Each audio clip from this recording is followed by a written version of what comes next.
এই পর্বে নেত্র নিউজের মুখোমুখি হয়েছেন সামিনা লুৎফা নিত্রা। তিনি ঢাকা বিশ্ববিদ্যালয়ের একজন অধ্যাপক এবং আমরা কথা বলবো আজকে রাজনীতি, নারীবাদ ও সমাজে বিদ্যমান নানান সংকট নিয়ে। সামিনা লুৎফা নিত্রা, আপনাকে আমন্ত্রণ জানাচ্ছি আমাদের সঙ্গে। ধন্যবাদ আমাকে ডাকবার জন্য। নানান ধরনের রাজনৈতিক প্রতিবন্ধকতায় শিক্ষকরা আসলে ক্লাসরুমে ঠিক মতো ক্লাসও নিতে পারেননি। সর্বসময় নিজেদেরকে এক ধরনের সেন্সরশিপের ভেতর দিয়ে নিয়ে যেতে হচ্ছে বা নানান ধরনের চাপে ছিলেন। সেখান থেকে আসলে এখনকার পরিস্থিতি কি? আসলে পরিস্থিতির কিছুটা পরিবর্তন হয়েছে, কিন্তু ক্লাসরুমের বাস্তবতা যে খুব পাল্টে গেছে এমন না।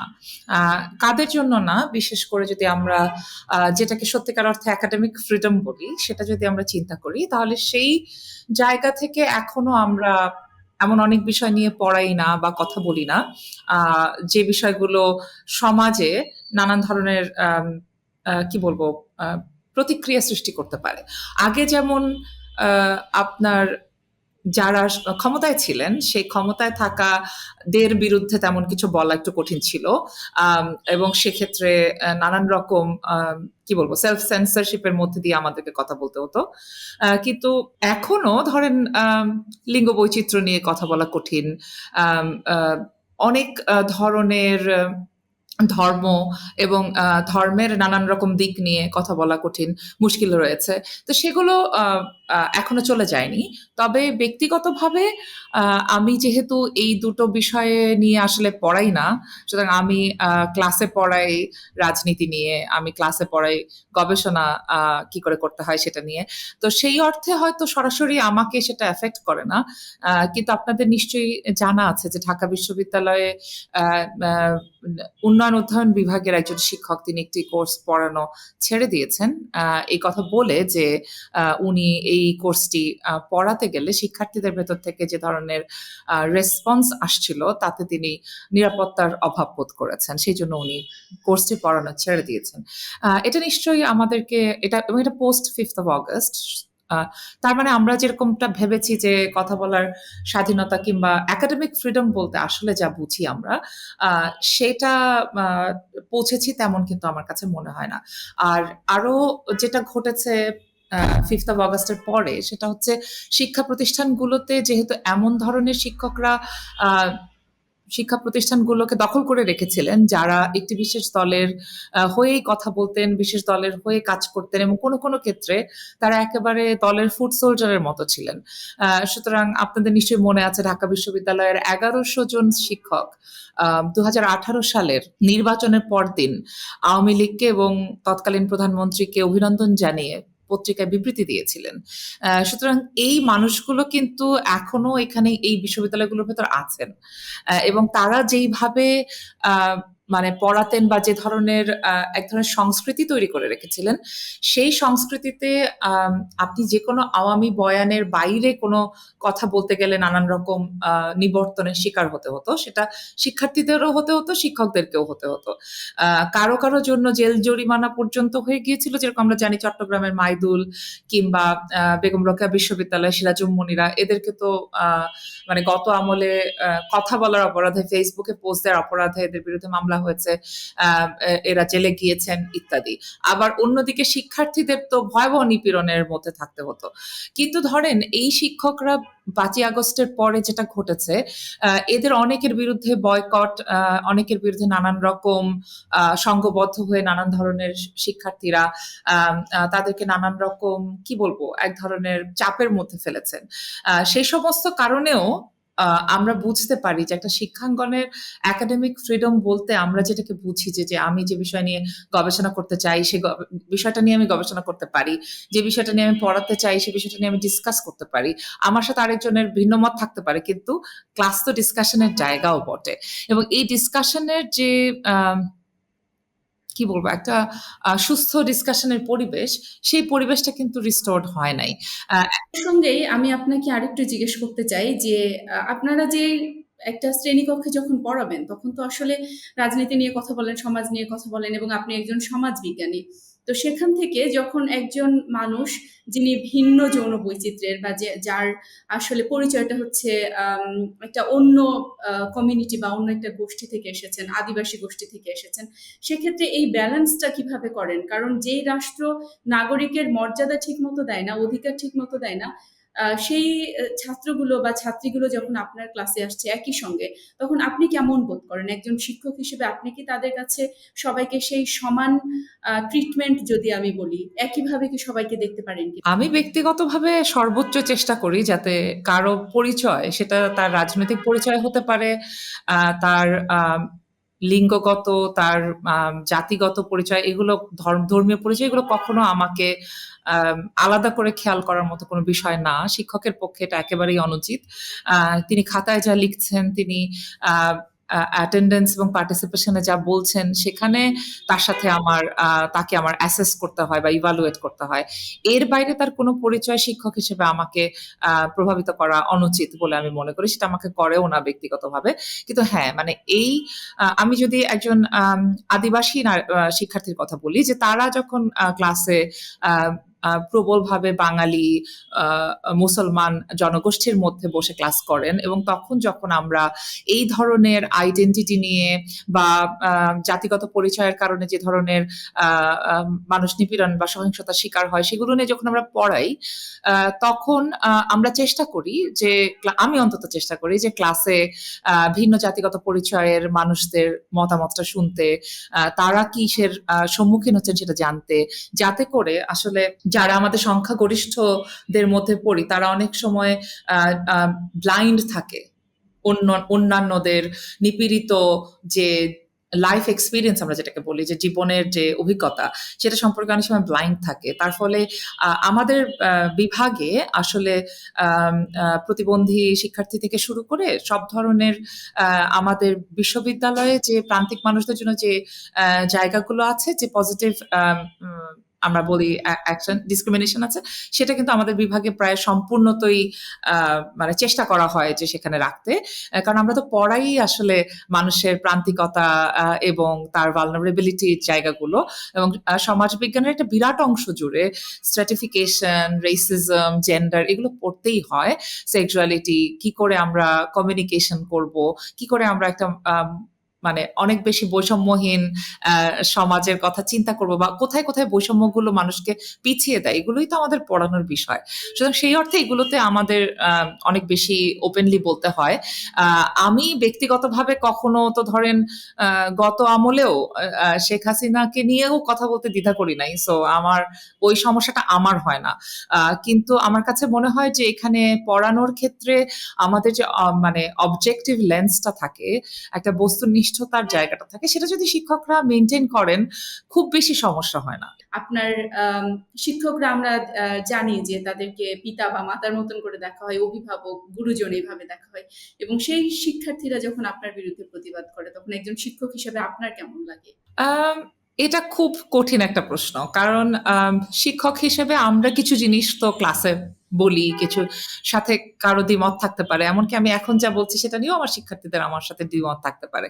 সে দ্বিমতের জায়গা রেখেই কিন্তু আমরা ক্লাস পড়াই, আমরা বই দেই, তাদেরকে বলে আরো ভিন্ন বই আপনারা পড়তে পারেন, যেটা আপনাদের মতামত আছে সেটা যদি আমার সাথে না মেলে, সেটা নিয়ে আমরা ডিসকাস করতে পারি, আপনি খাতায়ও লিখতে পারেন।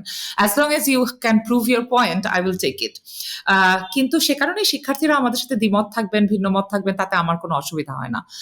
কিন্তু ধরেন আপনি যেই প্রসঙ্গটি উল্লেখ করেছেন, সেই প্রসঙ্গটি খুব অদ্ভুত প্রসঙ্গ, এটা এত সহজ না বিষয়টা। কারণ আমার কাছে মনে হয়েছে যে আমি যখন সংস্কার কমিশন, ঠিক না, এটা ছিল পাঠ্যপুস্তক সংস্কারের একটা কমিটি। এই কমিটিটা আসলে খুব একটা প্রয়োজনও ছিল না, এটা যে কেন করা হয়েছিল সেটাও আমি জানি না, কারণ এই কমিটিটা হওয়ার আগেই আসলে যেটুকু সংস্কার করবার, সেই সংস্কার আমরা আসলে করে ফেলেছিলাম। কারণ পাঠ্যপুস্তক, যে এনসিটিপি বলে যে জিনিসটা আমরা জানি আছে, সেখানে আসলে পাঠ্যপুস্তক সংস্কার করার জন্য কিছু প্রত্যেকটা সাবজেক্টের বিষয়ভিত্তিক স্পেশালিস্ট গ্রুপ থাকে।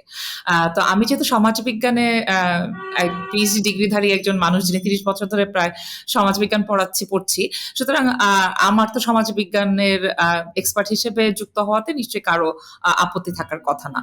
তো এই এক্সপার্ট গ্রুপগুলো আসলে প্রত্যেকটা বই এডিট করে ফেলেছিল, কিন্তু এই এডিট করা বইয়ের ছাপা হওয়ার প্রক্রিয়া ইত্যাদির বিষয়ে কিছু আমি বলবো অ্যাডমিনিস্ট্রেটিভ ডিসিশন নেয়ার খাতিরেই সম্ভবত সচিবালয় থেকে এই কমিটিটি করা হয়েছিল। কমিটিটি করার আগে আমাদেরকে জিজ্ঞেস করা হলে পরে আমি এবং কামরুল হাসান মামুন আমরা দুজনেই আসলে বলেছিলাম যে কমিটিতে আমাদের নাম যাওয়ার দরকার নেই।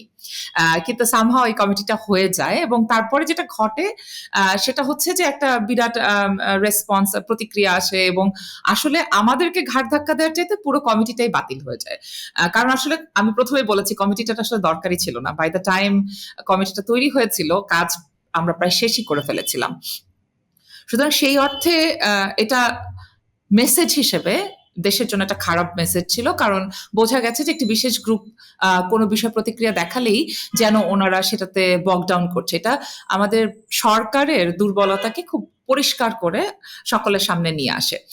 কিন্তু শিক্ষার্থীরা আমার মতের সাথে একমত হবেন কি হবেন না, এটা নিয়ে আমার আসলে কখনো খুব আমি কখনোই বদার্ড হই নাই, কারণ আমরা বিশ্ববিদ্যালয়ে মানে বিভিন্ন রকমের বিচিত্র রকমের কি বলা যায় জ্ঞান কাণ্ড এখানে এক জায়গায় থাকে, এবং সেই জ্ঞান কাণ্ডগুলোর মধ্যে নানান রকম মতামত একে অপরের মধ্যে আদান প্রদানও হয়। কোনোটাতে কেউ একমত হয়, কোনোটাতে হয় না। সুতরাং আমার বিভাগের শিক্ষার্থীরা করলে পরে একটু তো কষ্ট লাগেই যে আচ্ছা তাহলে আমরা এতদিন ধরে যা পড়াচ্ছি তার কোনো মিনিং দাঁড়াচ্ছে না। কারণ আমরা তো এটুকু অন্তত শিখি যে অন্যের মতকে সম্মান করতে হবে, তার মতের সাথে না মিললে আরেকটা মত দেওয়া যেতে পারে, কিন্তু সেটা হত্যাযোগ্য করে তোলা কিংবা সেটাকে বাতিল করা ইত্যাদি এই জিনিসগুলো, আক্রমণ করা, সাইবার বুলিং, মিথ্যা কথা বলা, এগুলো আসলে ভয়ঙ্কর অপরাধ, এবং সেই অপরাধগুলো আমার বিরুদ্ধে সংগঠিত হয়েছে। সেগুলো আমি খুব একটা পাত্তা দিইনি, কারণ আমরা হয়তো অনেক বছর ধরে অ্যাক্টিভিজম করার কারণে আমরা এই ধরনের সংঘবদ্ধ অপরাধের শিকার বহু বছর ধরে হয়ে এসেছি, এবং তার ফলে এটাকে আমরা আসলে পাত্তা না দিতে শিখেছি। আমি বলছি না যে এটা আমরা মেনে নিয়েছি, পাত্তা না দিতে শিখেছি। সেটা একটা অন্য আলাপ। তবে এখানে একটা জিনিস আমি না বললেই না, সেটা হচ্ছে যে এই যে পাঠ্যপুস্তককে কেন্দ্র করে যেই মানে যে বিশাল ফিয়াস্কোটা তৈরি করা হলো, এটা কিন্তু আমার বা কামরুল হাসান মামুনের ধর্মবিদ্বেষ বা আমরা আসলে ধর্ম নিয়ে কিছু বলেছে ব্যাপারটা এমনও না। জিনিসটা হচ্ছে ওই জিনিসটাকে ব্যবহার করা হয়েছে, কারণ এনসিটিভি হচ্ছে একটা বিশাল বাণিজ্যের স্বার্থের জায়গা। এখানে অনেক অনেক কোটি টাকার বই যারা প্রিন্ট করেন থেকে শুরু করে বিশাল একটা সিন্ডিকেট আছে, এবং এই সিন্ডিকেটের আমরা যখন ওই কমিটির প্রথম মিটিং এ গিয়েছিলাম, বা একাধিক মিটিং হলেও আমরা আসলে বেশি মিটিং এ যাইনি, কারণ আমাদের এই সমস্ত সচিবালয়ে মিটিং এ যাওয়াটা ঠিক পোষায় না আর কি। তো আমরা যাইনি, এবং তার ফলে প্রথম যে মিটিং এ গিয়েছিলাম সেখানেও আমরা খুব পরিষ্কার বলেছিলাম যে কাগজের কোয়ালিটি থেকে শুরু করে কোনো কিছুতে কোনো ধরনের দুর্নীতির সুযোগ দেখা দিলেই আমরা যথেষ্ট গন্ডগোল করব। এবং এই যে গন্ডগোলের ব্যাপারটা, এটা আসলে অনেক ধরনের বিজনেস ইন্টারেস্টের সামনে বিরাট একটা ঝুঁকির মানে ধারণা দিয়েছিল, এবং আমার ধারণা যে এই বিজনেস ইন্টারেস্টের ঝুঁকির কারণেই তারা আসলে আমাদের বিরুদ্ধে এত বড় একটা ক্যাম্পেইন শুরু করেছিল, এবং এটা আসলে আমাদের ব্যক্তি সামিনা লুৎফা বা ব্যক্তি কামরুল হাসান মামুনের ব্যাপার ছিল না। এটা ছিল দুর্নীতির বিরুদ্ধে, কিংবা আগের যে সিন্ডিকেটটা বিজনেস ইন্টারেস্ট ছিল সেই সিন্ডিকেটের বিরুদ্ধে। এবং আপনারা যদি একটু খেয়াল করেন যে কোথা থেকে শুরু হয়েছে, তাহলে দেখতে পাবেন যে এর সাথে পতিত আওয়ামী লীগের যারা সুবিধাভোগী এবং যারা ওই বিজনেস সিন্ডিকেটের অংশ, তাদের বিজনেস ইন্টারেস্ট ক্ষতিগ্রস্ত হওয়ার বিপুল সম্ভাবনা তৈরি হয়েছিল, এবং সে কারণে তারা সবার আগে আমাদেরকে সরিয়ে দিতে চেয়েছিলেন। তো এই জায়গাটা মনে রাখা জরুরি। সুতরাং কি দিয়ে আমাদেরকে ঘায়াল করা হচ্ছে তার চেয়ে বড় কথা কার স্বার্থে আমাদেরকে ঘায়াল করার জন্য ওই কার্ডটা খেলা হচ্ছে, এবং এটা জরুরি বাংলাদেশের রাজনীতিকে, আগামী 1 বছরের রাজনীতিকে বুঝতে। গত 1 বছর তো বটেই। তো এই যে আপনাকে সমকামিতার সমর্থক বলে যে ধরনের অনলাইনে এক ধরনের হয়রানি চালানো হলো, এবং আমাদের পাঠ্যপুস্তকে কিন্তু ভিন্ন লিঙ্গ ও যৌন বৈচিত্র্যের মানুষদের কথা একেবারেই নেই। তো সেখান থেকে একজন সমাজবিজ্ঞানী হিসেবে আপনি যৌন শিক্ষাটাকে কিভাবে দেখেন, এবং পাঠ্যপুস্তকে এটার অন্তর্ভুক্তি নিয়ে আপনি কি ভাবেন? প্রথম কথা হচ্ছে পাঠ্যপুস্তকগুলো তো বিভিন্ন বয়সের ছেলেমেয়েদের জন্য লেখা।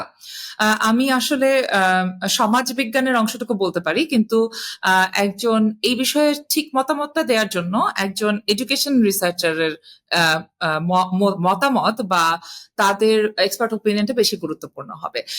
তো সমাজে নানান রকম বৈচিত্র্যের মানুষ বিদ্যমান আছেন, এবং এটা শুধু লিঙ্গের বৈচিত্র্য তাই নয়, আমাদের দেশে ধর্মের বৈচিত্র্য আছে, জাতিগত বৈচিত্র্য আছে, বিভিন্ন রকম অকুপেশনের বৈচিত্র্য আছে। এই বৈচিত্র্যগুলো যেন শিক্ষার্থীরা বা বাংলাদেশের মানুষ যারা এই বইগুলো পড়বেন তাদের একটা ধারণা থাকে, সেটাই সুস্থ একটি একটি সিলেবাস হবে। কিন্তু কোন বয়সের শিশুদের জন্য কোন ধরনের বৈচিত্র্য ইন্ট্রোডিউস করাটা বাঞ্ছনীয়, সে ব্যাপারে আসলে এক্সপার্টরা ভালো বলতে পারবেন। তবে একথা সত্যি যে আমরা 12 সালের যেই সিলেবাস নিয়ে কাজ করেছি, আমরা কিন্তু 21-এর সিলেবাস নিয়ে কাজ করি নাই। 21-এর সিলেবাসটা বাতিল করার পরে 12 সালের যে পাঠ্যপুস্তক, সেই পাঠ্যপুস্তক আমরা রিভাইজ করতে বসেছিলাম, এবং তার জন্য আমাদের মাত্র সময় দেওয়া হয়েছিল 1 মাস। এবং আমার সামাজিক বিজ্ঞানের বই ছিল আমি বলবো ক্লাস 3 থেকে শুরু করে 11-12 পর্যন্ত কতগুলো, প্রত্যেকটি ইয়ারে অন্তত একটি, এবং 9-10-এ সম্ভবত পৌরনীতি, ইতিহাস, অর্থনীতি, ভূগোল আলাদা বই। এই সমস্ত কিছু মিলে বিরাট পরিমাণ বই ওখানে।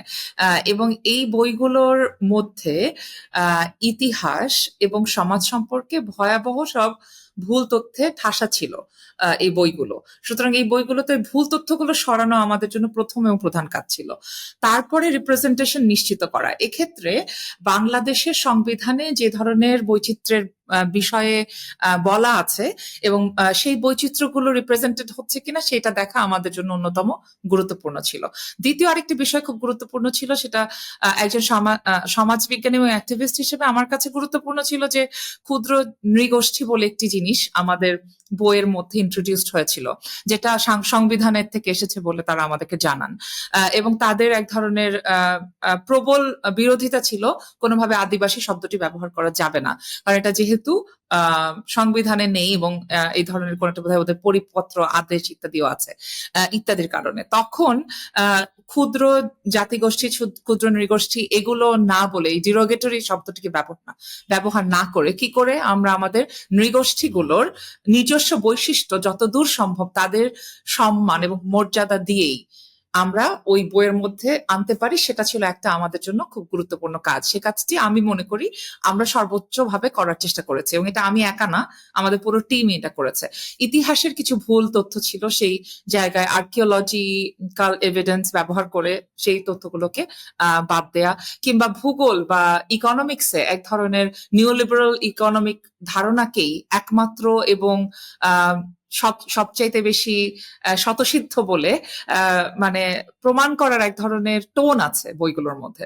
সেই জায়গায় আমরা ভিন্ন ধরনের অল্টারনেটিভ আইডিয়াস, কিংবা ইকোনমিক্স মানেই শুধু প্রফিট ইত্যাদি নয়, বরং কি করে এটাকে একটা সাস্টেইনেবল ধারণার মধ্যে রাখা যায়, এর মধ্যে যে এনভায়রনমেন্ট, প্রকৃতি, মানুষ, অন্যান্য প্রাণী এগুলো যে গুরুত্বপূর্ণ, সেই ধারণাগুলোকে আমরা অবশ্যই আমরা আমাদের বিশেষজ্ঞ প্যানেলের মতামতের সাপেক্ষে আমরা ওখানে যুক্ত করার বা রাখার চেষ্টা করেছি।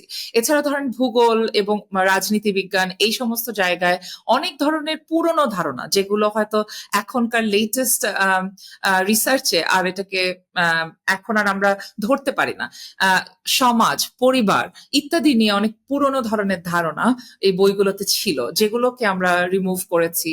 সেখানে আমরা মোর ইকুয়ালিটির দিকে, নারী পুরুষের যে এক ধরনের সমতামূলক সম্পর্ক, একজন ভিন্ন কালচারাল বা সাংস্কৃতিক বৈচিত্র্য নিয়ে যিনি আসছেন, তার মানে একজন আদিবাসী, একজন মারমা বা একজন গারো, তাকে কিভাবে সংখ্যাগরিষ্ঠ ছেলেমেয়েরা গ্রহণ করবে বা তার সাথে কিভাবে আচরণ করবে যেটা মর্যাদাপূর্ণ, সেই দিকে আমরা বইগুলোকে নিয়ে যাওয়ার চেষ্টা করেছি। তবে হ্যাঁ, আমরা লিঙ্গ বৈচিত্র্যের যে অন্যান্য দিক রয়েছে সেগুলো নিয়ে এই বইগুলোতে কোনো আলোচনার জায়গাই নাই আসলে। সো আমাদের এত সময় ছিল না যে আমরা ওখানে ওই জায়গাটা তৈরি করতে পারি।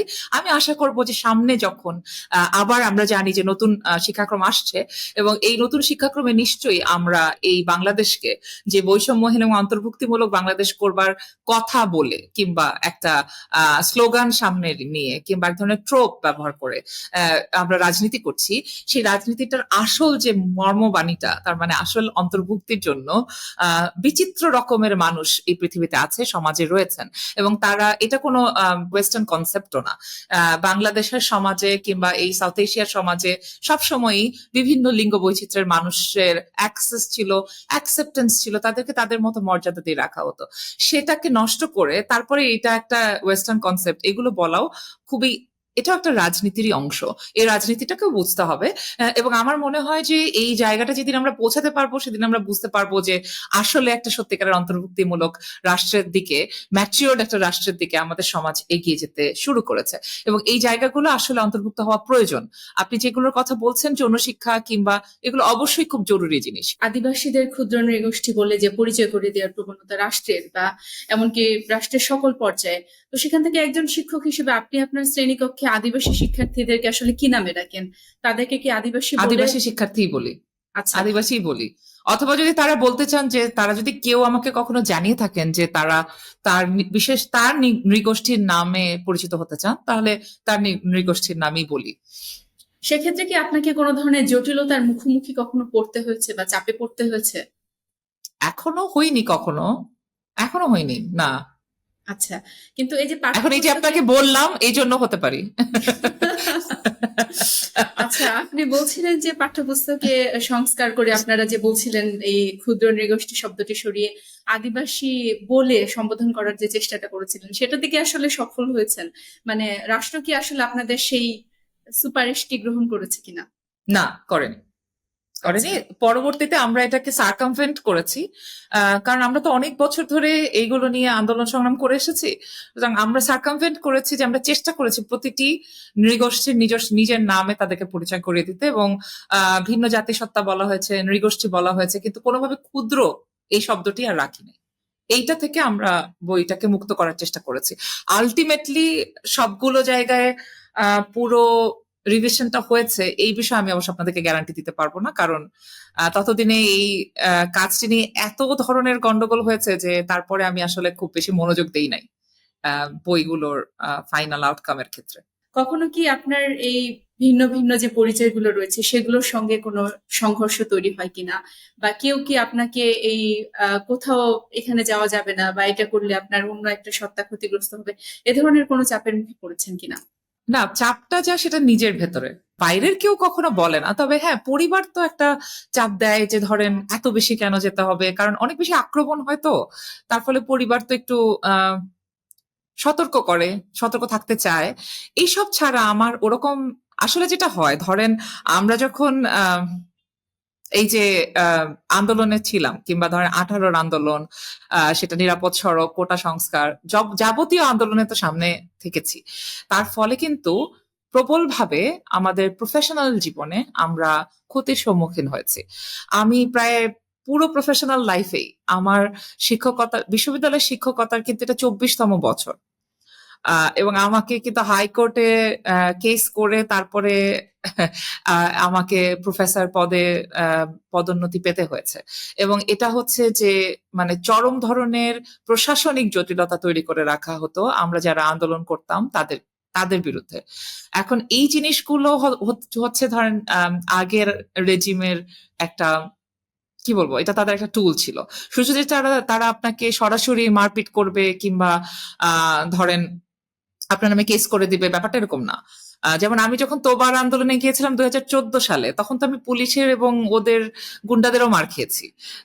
তারপরে ধরেন এই যে জুলাই আন্দোলনের সময় আমাদের নামে জিডি হয়েছে, আমাদের আরেক সহকর্মী আমাদের নামে জিডি করেছেন।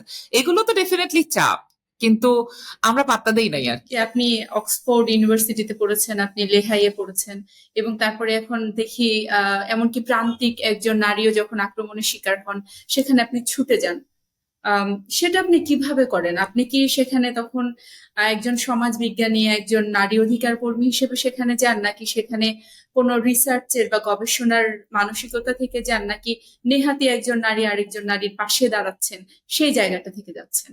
আসলে আমার একাধিক পরিচয় থাকার কারণে এটা খুব কঠিন প্রশ্ন যে আমি আসলে কি হিসেবে যাই। একজন নাগরিক হিসেবে তো বটেই, কিন্তু বাদবাকি যেগুলোর কথা আপনি বলেছেন এগুলো চিন্তার বিষয় আসলে। কারণ সমাজবিজ্ঞানী হিসেবে আমার কাজের এলাকাই হচ্ছে মানুষের আন্দোলন সংগ্রামকে অ্যানালিসিস করা, বোঝার চেষ্টা করা। আমি তো সোশ্যাল মুভমেন্ট নিয়েই কাজ করি। সুতরাং এটা যে একদিনে হয়েছে তা না, বরং আমার এই অ্যাক্টিভিজমের অভিজ্ঞতা থেকে একসময় আমার মনে হয়েছে যে আসলে এটাই দেখা জরুরি। এটা দেখলে অনেক গুরুত্বপূর্ণ কাজ হয়। তার সাথে সাথে আমি নিজে একজন অ্যাক্টিভিস্ট হিসেবে আমার কিছু দায়িত্ববোধ হয়, সেখান থেকে আমি দৌড়ে যাই। আর এগুলোকে আলাদা করা খুব ডিফিকাল্ট। শিক্ষক হিসেবে এক ধরনের পাবলিক বিশ্ববিদ্যালয়ের শিক্ষক হিসেবে আমাদের উপর এক ধরনের জাতীয় দায় আছে যে মানে আমাদের যেহেতু অন্যায়ের বিরুদ্ধে কথা বলার একটা দায় রয়েছে, যেহেতু আমরা পড়ালেখা করেছি আমি মানে আমাদের পাবলিক বিশ্ববিদ্যালয় সিস্টেমে, তার মানে আমার শিক্ষার পুরো খরচটা বহন করেছে বাংলাদেশের সাধারণ জনগণ। আমি যখন লিহাইতে পড়তে গিয়েছি তখন ফুল ব্রাইট স্কলারশিপে গিয়েছি। আমি যখন অক্সফোর্ডে পড়তে গিয়েছি তখন অক্সফোর্ডে গিয়েছি কমনওয়েলথ স্কলারশিপ নিয়ে। এগুলো সবই তো বাংলাদেশের জনগণের জন্য বিভিন্ন দেশের স্কলারশিপ। সো ওই অর্থে আমি বলবো যে আমাদের উপর দায়টা অনেক বেশি। তো আচ্ছা। ওই দায় তো আমার কিছুটা আছে। আর তার সাথে সাথে সবকিছুই একসাথে মিলে যায় আসলে। কোনটা যে কেন চালিত করে এটা এখন আর আমার পক্ষে আলাদা করা নিজের পক্ষেই খুব মুশকিল। যে আপনি এখনো যে অন্যায়, অত্যাচার বা বৈষম্যগুলো যখন দেখেন, আপনি তখন প্রতিবাদী হন, সরব হন এবং কথা বলেন। সেখানে এখন আসলে কি আপনার সেই একই সহকর্মী এবং বন্ধুদেরকে পাশে পাচ্ছেন? মানে লড়াই কি সহজ হয়েছে, কঠিন হয়েছে, নাকি আগের মতোই রয়েছে? লড়াই কঠিন হয়েছে, ডেফিনেটলি কঠিন হয়েছে। কারণ আমাদের বন্ধু বিয়োগ হয়েছে প্রচুর। আমি জানি না আপনাদের কতটুকু হয়েছে। কিন্তু আমি যেহেতু থিয়েটারও করি, থিয়েটারে একটা বিরাট সংখ্যক মানুষ, আমি বলবো প্রায় 90% বেশি কিন্তু আওয়ামী লীগের সমর্থক এবং তাদের কালচারাল এনাবলার্স। সো ওইখানে আমার একটা বিশাল বন্ধু বিয়োগ হয়ে গেছে এবং তাদের সাথে প্রায় মানে কথাবার্তা বলার সম্পর্ক অনেকের সাথে চলে গেছে। কিন্তু প্রশ্নটা হচ্ছে তাদের যে ভয়টা, তার চেয়ে আমার কাছে বড় ভয় ব্যাপার লাগে যে আমি যখন অন্যায় হচ্ছে আগের আমলে প্রতিবাদ করেছি, এই আমলেও করবো, এটাই স্বাভাবিক। এখন আমার বন্ধু ওখানে আছে বলে আমি করব না, এটা একেবারেই আমার মাথায় কাজ করে না এবং আমি সেটা করি। তার ফলে এখন যেটা হয়, আগে তো আমি জানতাম যে একটাই মাত্র জায়গা থেকে বিরোধিতা আসবে, প্রতিক্রিয়াটা এক জায়গা থেকে আসবে, আওয়ামী লীগের লোকজনদের কাছ থেকে। এখন যে কোনটা বললে কার কোথায় গিয়ে লাগছে এটা একটা বোঝা একেবারে অসম্ভব ব্যাপার হয়ে গেছে। এবং একদিকে সরকারে থাকা প্রাক্তন সহকর্মী কিংবা বলা যায় যাদের সাথে আমরা বহুদিন আন্দোলন করেছি তারা রয়েছেন, আবার আমার শিক্ষকতার সহকর্মীদের মধ্যেও একদল চলে গেছেন, বিভিন্ন জায়গায় ভিসিটিসি হয়ে গেছেন। সুতরাং তাদেরকে তারা যখন কোথাও তাদের শিক্ষা প্রতিষ্ঠানে যদি কোনো গন্ডগোল হয়, সেখানে যদি আমরা কথা বলতে যাই, তখন তাদেরও কিন্তু উষ্মা আমাদের বিরুদ্ধেই হচ্ছে। এর মধ্যে আবার রয়েছে যারা সামনে আসতে চান ক্ষমতায়, তাদের যে নানামুখী তৎপরতা এবং নানা ইন্টারেস্ট, এই সমস্ত কারণে আসলে বোঝা খুব মুশকিল যে আমরা কোত্থেকে আহ মানে সবচেয়ে সহজ হচ্ছে কোথাও থেকে কোনো ধরনের সাপোর্ট আশা না করা। সবাইকেই খেপিয়ে দেওয়ার পরিস্থিতি এখন আছে। সুতরাং সবাই খেপে আছে এবং সবাই সাইবার বুলিং করে। সেই আচ্ছা, অর্থে সাইবার, এখন হ্যাঁ, কাজটা কঠিন। হ্যাঁ। এখন কাজটা আগের থেকে অনেক কঠিন। সাইবার বুলিং প্রসঙ্গে যদি জানতে চাই, যে আমরা দেখলাম জুলাই আন্দোলনে যেভাবে নারীরা একদম সামনের সারিতে থেকে আন্দোলনে ছিল, লড়াই করে গেছে একদম কাঁধে কাঁধ মিলিয়ে, তখন কিন্তু কোনো ধরনের কে নারী কে পুরুষ এই ধরনের পরিচয় নিয়ে কারো কোনো মাথা ব্যথা ছিল না। কিন্তু তারপরেই দেখলাম যে এই নারীরা এখন সামনে আছে, বা যাদেরকে আমরা বিভিন্ন কমিটিতে দেখি, রাজনৈতিক বলি বা আমরা মিডিয়াতে বলি, বা যারা আপনার মতন যারা শিক্ষক ছিলেন বা বুদ্ধিজীবী ছিলেন, তাদের প্রত্যেককে দেখলাম অনলাইনে বিশাল একটা বুলিং এর শিকার হচ্ছেন, হয়রানির শিকার হচ্ছেন, এবং নানা ধরনের ফটোকার্ড বানিয়ে বানিয়ে তাদেরকে হেনস্থা করা হচ্ছে, তাদের পরিবারের সদস্য, নারী সদস্যদের পর্যন্ত হুমকি দেওয়া হচ্ছে। তো সেখান থেকে আসলে এই যে বৈষম্য বৈষম্য বিরোধী আন্দোলন একটা হলো, অথচ নারীদের বিরুদ্ধে বৈষম্যটা এখনো কোথাওই সেই অর্থে বিলোপ হলো না। তো এবং আমি যদি বলি, আপনি নিজেও তাদেরই একজন যারা এই ধরনের হয়রানির শিকার হচ্ছেন। এইটার আসলে সংকটের সমাধানটা কি, বা আদৌ কি কোনো সমাধান আছে কিনা? মানে এই সংকটের সমাধান আসলে আমরা ব্যক্তিগতভাবে করতে পারবো না, কিন্তু আমরা কিন্তু ব্যক্তিগতভাবেই করছি। কারণ ধরেন আমি যেটা বললাম যে 24-25 বছর ধরে আমি এটাতে অভ্যস্ত, মানে আমি এটাতে মানে পাত্তা না দিতে শিখেছি। এখন এটা তো কোনো কাজের কথা না, এখানে কোনো না কোনো উপায় বের করতে হবে যাতে এই যে সাইবার অ্যাটাক গুলো হয় এগুলো কিন্তু কোনোটাই এমন না যে এই যে সংঘবদ্ধ চক্রকে চিহ্নিত করা সম্ভব না। এর জন্য আসলে মানে অনেক বড় আহ, মানে ক্ষমতার জায়গা থেকেই এটাকে দেখতে হবে। কারণ আমরা বুঝতে পারছি যে এই ধরনের সাইবার অ্যাটাক গুলো কোনো না কোনো ইন্টারেস্ট গ্রুপকে সার্ভ করে। তার ফলে কোথাও না কোথাও থেকে তারা টাকা পায়, যার ভিত্তিতে এই বট বা ফেক অ্যাকাউন্ট এগুলো তৈরি হচ্ছে। এবার এই যে fake photo cards and deep fake যেগুলো তৈরি হচ্ছে, এগুলো কিন্তু ভয়ঙ্কর প্রভাব রাখতে পারে মানে বিশেষ করে নারীদের জীবনে। এবং এই ভয়ঙ্কর প্রভাবটা যাতে না থাকে সেই জন্য আসলে বেসিক্যালি এটা কিন্তু সরকারকে একটা দায়িত্ব নিতে হবে যে কি করে এই সাইবার সিকিউরিটিটা অ্যাটলিস্ট সেফটিটা নারীদেরকে দেয়া যায়। এবং এটার জন্য তাদের দরকার হলে এই যে বড় এই যে প্ল্যাটফর্ম গুলো আছে, মানে মেটা কিংবা আরো যারা রয়েছে তাদের সাথে আসলে এদের বসতে হবে যে how do we do this in a better. কিন্তু আমি জানি এটা যেহেতু এটার সাথে ব্যবসা বাণিজ্যের স্বার্থ জড়িত, এটা খুব টাফ একটা জিনিস। এবং এক্ষেত্রে আমি আরেকটা কাজ করছি ইদানিং, আমি বলছি সকলকে যে আসলে আমাদের উচিত যে সাইবার বুলিং বা হ্যারাসমেন্ট কিভাবে পাত্তা না দিতে হয় সেটা শেখার জন্য ওয়ার্কশপ করা যেতে পারে। তো সেগুলো আমরা আসলে নিজেরা কথা বলতে পারি। এবং যেটা এটা কিন্তু সত্যি যে এই চাপটা কিন্তু হয়, আপনি যতই পাত্তা না দেন যত কিছুই বলেন না কেন, কোথাও না কোথাও এটা একটা চাপ হিসেবে আপনার কাছে থেকে যায়। তো আমি যেটা মানে ব্যক্তিগতভাবে করেছি সেটা হচ্ছে আমি কথা বলতে থেকেছি, ভিজিবল থেকেছি। আমার যা করার ছিল, যা থামাতে চাওয়া হয়েছে সেটা আমি থামাই নাই। এখন এটা হচ্ছে একটা অন্যতম উপায় আমাদের মতো অ্যাক্টিভিস্ট যাদের হাতে আর কিচ্ছুই নাই, তাদের কাছে আমাদের মূল অস্ত্র হচ্ছে যে এই উপেক্ষা প্রতিরোধ করা। বা কথা বলাটা চালিয়ে যাওয়া, যাতে মানে যা তারা বন্ধ করতে চায় সেটা বন্ধ না করা। এটাই হচ্ছে একমাত্র উপায় আমার কাছে মনে হয় ব্যক্তিগতভাবে অ্যাক্টিভিস্টদের পক্ষ থেকে। কিন্তু আসলে এই সাইবার সুরক্ষাটা দেয়া কিন্তু রাষ্ট্রেরই দায়িত্ব, এবং এটা কোনোভাবেই আমি জানি না কেন এটা সম্ভব হচ্ছে না। আহ এই সরকারের পক্ষে কতদূর সম্ভব হবে এটা নিয়ে আমি খুবই সন্দিহান, আমার মনে হয় না খুব একটা হবে। তবে মানে আমার চাওয়া যে এটা যেন একটা সলিউশনে আমরা আসতে পারি। কেন নারীবাদ লাগবে? এই জনপদের নারীদের কখনো নারীবাদী হতে হয়নি। তারপরে নারীরা কত সম্মানিত ছিল, নারীদের কত অবদান, এই ধরনের কথা আমরা শুনি। নারীবাদ আসলে কতটুকু পশ্চিমা, বা যদি পশ্চিমা হয়ে থাকে তাহলে এই দেশের প্রেক্ষাপটে তাকে কিভাবে প্রাসঙ্গিক করে নারীবাদী আন্দোলন গড়ে তোলা যায় বলে আপনি মনে করেন? বা এই আন্দোলন আসলে কতটা জরুরি এই মুহূর্তে, এই পর্যায়ে এসে? ধরেন আমাদের বেঙ্গলের একটা খুব ঋদ্ধ একটা ঐতিহ্যের জায়গা আছে। বেঙ্গল কিন্তু এমন একটা জায়গা, আপনি যদি একটু দেখেন, এটা ডেল্টা, তো এখানে আসলে কেউ সহজে আসতে চায় নাই, সবসময়ই প্রান্তিক মানুষরাই এখানে আশ্রয় নিয়েছে। কারণ এখানকার এই মশা মাছি, বন্যা এবং অন্যান্য সাপ ইত্যাদি, যে একটা কঠিন জায়গা আর কি, এখানে টিকে থাকা কঠিন। তো এখানে সবসময় প্রান্তিক মানুষেরাই এসে থেকেছেন। এবং খেয়াল করে দেখেন যে ডেইটিরা ম্যাক্সিমামই কিন্তু ফিমেল। আপনি মানে যদি না। এবং ডেটিদেরও আগে যারা, তার মানে আমি যদি বলি যে রিসেন্ট পাস্টে সনাতন ধর্মের যে সমস্ত যাদেরকে তারা দেবী হিসেবে পূজা করছেন, সেখানে যেমন নারী খুব ইম্পর্টেন্ট ক্যারেক্টার, একইভাবে আমরা তারও আগে থেকে যদি দেখি, আমাদের ঐতিহ্যগতভাবেই তো আমাদের অনেক শক্তিশালী নারীদের কথা আমরা জানি। যেমন আমারই নাটক আছে খনা। না। এখন এই যে ধরেন আমি একেবারে এটা একদম মানে আমি এটা নিয়ে লিখেওছি যে খনা চরিত্রটা আমাকে, ব্যক্তি সামিনা লুৎফাকে কিন্তু অনেক প্রভাবিত করেছে। কারণ ধরেন 1400 বছর আগের একটা লেজেন্ড। এখন এই উনি তো সত্যিকার একটা মানুষও না, উনি তো ছিলেনও না কোথাও। এখন এই যে লেজেন্ড বা যে একটা মানে কালেকটিভ নলেজের একটা স্ফুরণ, একটা ম্যানিফেস্টেশন, এই ম্যানিফেস্টেশন হিসেবেও যদি আমরা খনাকে দেখি, আমরা দেখছি যে নারীকে কথা বলার জন্য তার জিভ কেটে দেওয়া হচ্ছে। তার মানে এই ম্যানিফেস্টেশনটা আমাদেরকে একটা কিছু শিখাতে চাচ্ছে। কি শিখাতে চাচ্ছে? আমরা যদি চিন্তা করি যে হর্টিকালচারাল সোসাইটি থেকে এগ্রিকালচারে আসছিলাম, সে সময় নারীর থেকে পুরুষ বেশি গুরুত্বপূর্ণ হয়ে উঠছে, তার মানে তার আগে পর্যন্ত কিন্তু আমাদের এই জনপদেও নারীরাই সবচেয়ে গুরুত্বপূর্ণ ব্যক্তি ছিলেন, বিশেষ করে জীবিকার ক্ষেত্রে, কৃষির ক্ষেত্রে, যেহেতু হর্টিকালচার বা উদ্যান ভিত্তিক কৃষি মূল মানে কৃষির ধরন ছিল। তো সেই নারীদের কাছ থেকে তাদের ক্ষমতাটা পুরুষের কাছে আসছে, এবং পুরুষ তখন নারীকে বন্ধ করছে, তার মুখ বন্ধ করে দেওয়া হচ্ছে।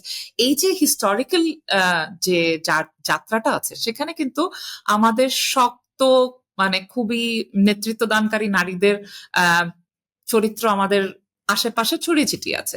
এবং এখনো যদি আপনি কৃষকদের মধ্যে যান, দেখবেন যে ঘনার একটা মেজর রেলেভেন্স আছে, এবং এই রেলেভেন্স থাকার কারণেই আমরা বুঝতে পারি যে নারী শক্তি এই জনপদে বহু প্রাচীন এবং পুরাতন। সুতরাং সবসময় নারীদেরকে আটকে রাখার জন্য একটা বিশেষ প্রজেক্ট নিতে হয়। তো এই প্রজেক্টটা এখন হয়েছে হচ্ছে যে নারীবাদ হচ্ছে একটা ওয়েস্টার্ন ব্যাপার। আমার কাছে নারীবাদ অন্তত বেঙ্গলে কখনো এটা ওয়েস্টার্ন বলে মনে হয় নাই।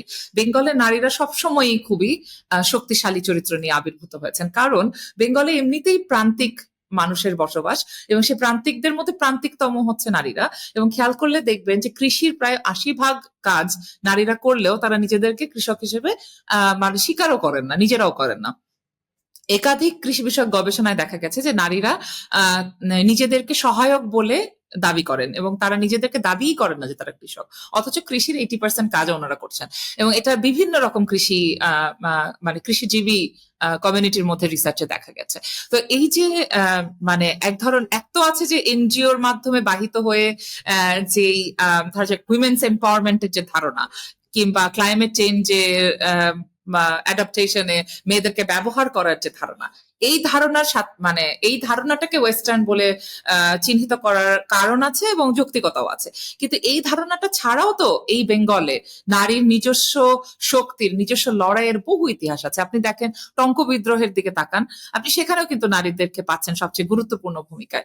এই যে বিভিন্ন সময় তেভাগায় নারীদের ভূমিকা, বিভিন্ন সময় আন্দোলনে সংগ্রামে নারীরা যে শক্ত ভূমিকা রেখেছেন, সেই ভূমিকাকেও যদি আমরা একটু ট্রেস করি, তাহলেই আমরা দেখতে পাবো যে বেঙ্গলের নিজস্ব নারীবাদী ধারণা রয়েছে। কিন্তু নিজস্ব নারীবাদী ধারণা আছে বলেই যে আমরা ওয়েস্টকে বাদ দিয়ে দিব এমনও কিন্তু না, কারণ আমরা তো আসলে এই পৃথিবী থেকে বিচ্ছিন্ন কোনো সমাজ না।